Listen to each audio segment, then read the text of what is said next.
Assalamualaikum warahmatullahi wabarakatuh. Saya perwakilan dari kelompok 5 yang akan menyampaikan materi mengenai presentasi.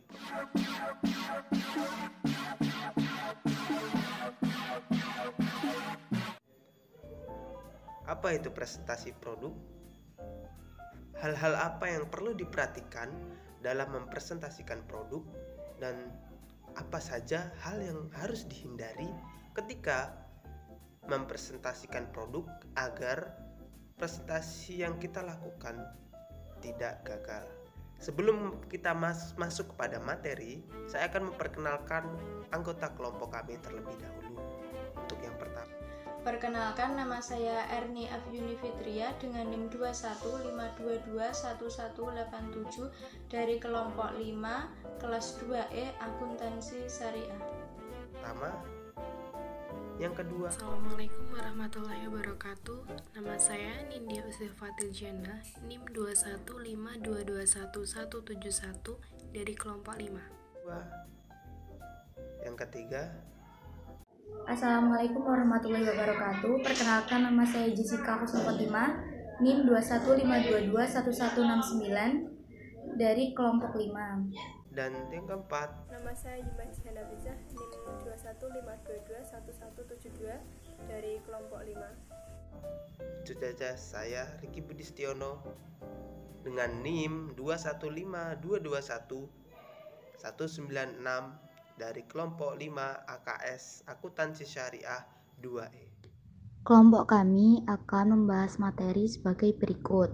Yang pertama adalah definisi mempresentasikan produk, yang kedua manfaat presentasi produk, yang ketiga fungsi presentasi produk, yang keempat tips desain presentasi produk, yang kelima tahapan presentasi produk, dan yang terakhir adalah kesalahan yang harus dihindari. Yang pertama adalah definisi presentasi produk. Apa itu presentasi produk? Presentasi produk adalah suatu komunikasi dua arah yang dilakukan untuk menjelaskan atau memberikan suatu informasi mengenai hal-hal penting dalam suatu produk atau layanan jasa yang dijual atau dimiliki seseorang produsen agar calon konsumen tertarik untuk menggunakan atau membeli produk atau jasa yang ditawarkan. Presentasi produk ada 3. Yang pertama sebagai bahan penjelasan. Dalam sebuah lingkungan pekerjaan, presentasi merupakan suatu hal yang wajib dilakukan. Presentasi digunakan untuk menjembatani suatu penyampaian informasi kepada pihak ketiga. Dan yang kedua, dapat dipahami, memudahkan seseorang untuk memahami tanpa harus membaca lagi di buku. Namun dengan catatan, materi yang kamu presentasikan harus lengkap dengan memberikan suatu penjelasan yang mendetail dan jangan sampai jauh dari topik yang sedang dibahas. Bukan tentang seberapa banyak halaman yang dihasilkan, namun seberapa dalam isi sebuah presentasi agar mudah dimengerti.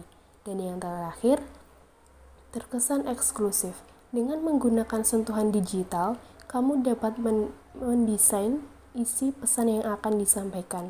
Dengan dibuatnya materi presentasi dengan desain menarik, maka audiens akan tertarik untuk membaca kembali materi yang telah kamu buat. Produk ada 6. Yang pertama, menyampaikan informasi. Yang kedua, membuat suatu ide atau gagasan. Yang ketiga, memperkenalkan produk. Yang keempat, meyakinkan konsumen. Yang kelima, menginspirasi konsumen melakukan tindakan. Dan yang terakhir, menyentuh perasaan dan emosi konsumen. Materi yang keempat adalah tips desain presentasi produk. Ada 6. Yang pertama adalah sebuah foto adalah 1000 kata. Yang kedua, gunakan warna, kontras, dan ruang kosong yang tepat warna. Ketiga, katakan tidak pada animasi. Keempat, siapkan konten dan tata letak yang efektif. Kelima, ingat materi yang akan diperkenalkan. Keenam, penutupan presentasi dengan luar biasa. Yang kelima, tahapan presentasi produk. Yang pertama, membuat materi presentasi yang baik. Carilah materi yang baru dan unik agar calon konsumen semakin tertarik. Yang kedua, memperkenalkan topik tujuan agar audiens mengerti apa yang sedang dipresentasikan. Yang ketiga, visualisasi, pengungkapan gagasan dengan menggunakan gambar. Yang terakhir, ada closing statement.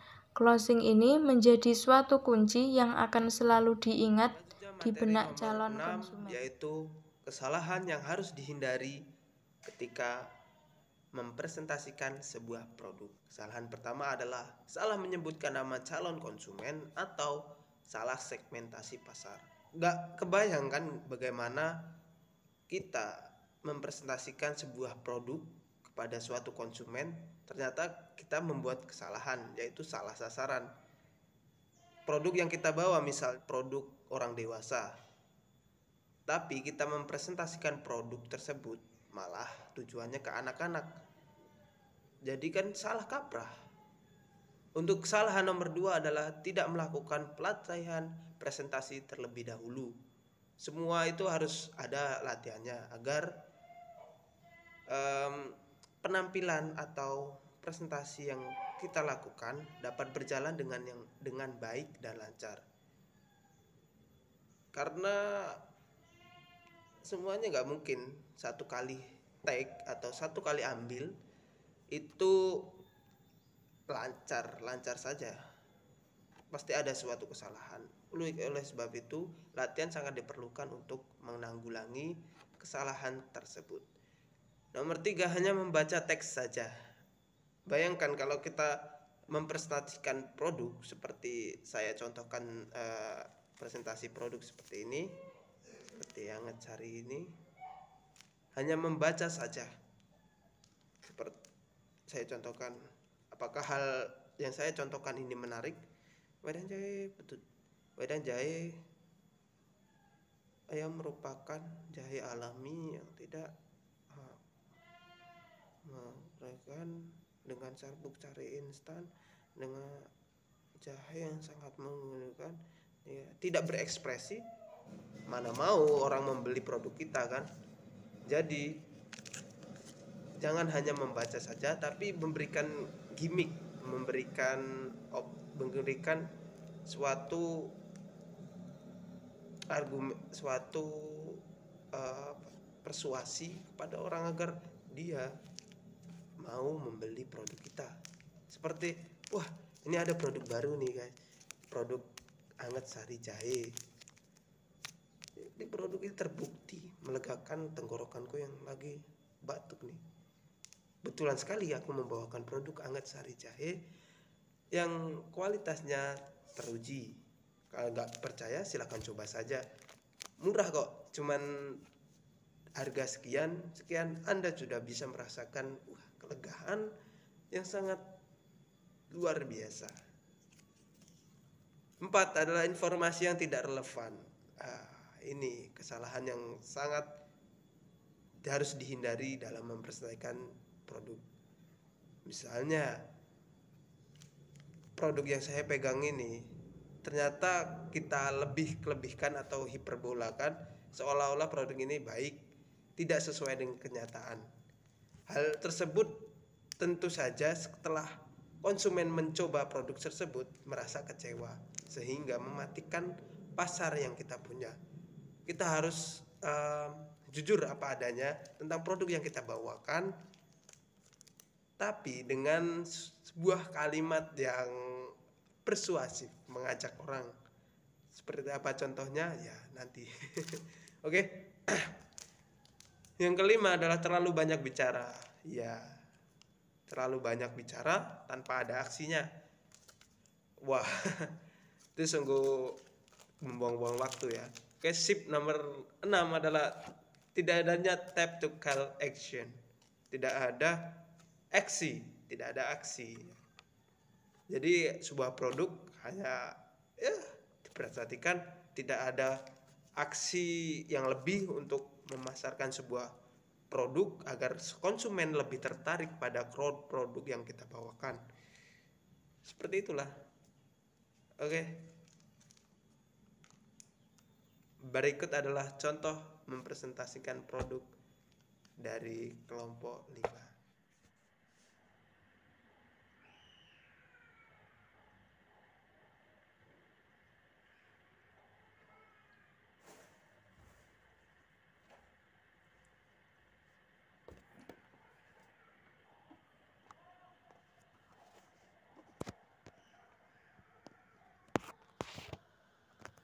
Oke. Untuk contoh produknya kali ini saya akan mempresentasikan sebuah produk dari Anget Sari, yaitu Anget Sari Wedang Jahe, minuman dengan rasa jahe yang sangat enak dan tentunya sangat mudah dan instan untuk membuatnya. Oh iya, buat kalian yang mungkin sibuk dengan pekerjaan ataupun tidak punya waktu untuk ngulek geprek jahe sendiri, tidak perlu khawatir karena Anget Sari mengeluarkan produk yaitu Anget Sari Wedang Jahe, serbu instan jahe dengan kualitas yang sudah terbukti.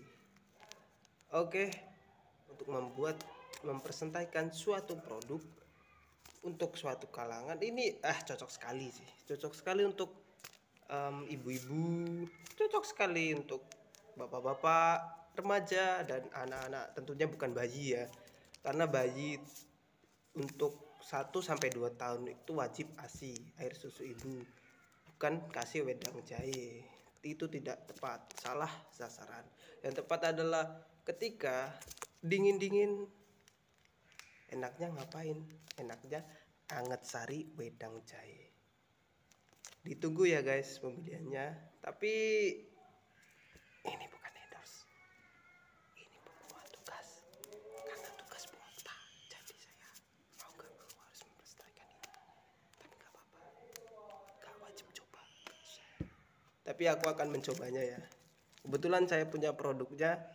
Saya akan meminum produk ini dengan pelan-pelan karena masih panas. Kita minum.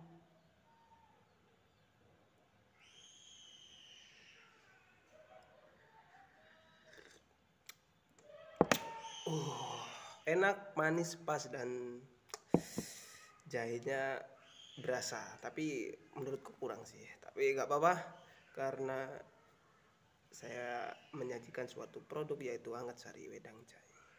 Sekian dari presentasi saya. Mohon maaf bila ada salah kata, banyak salah kata, kekurangan.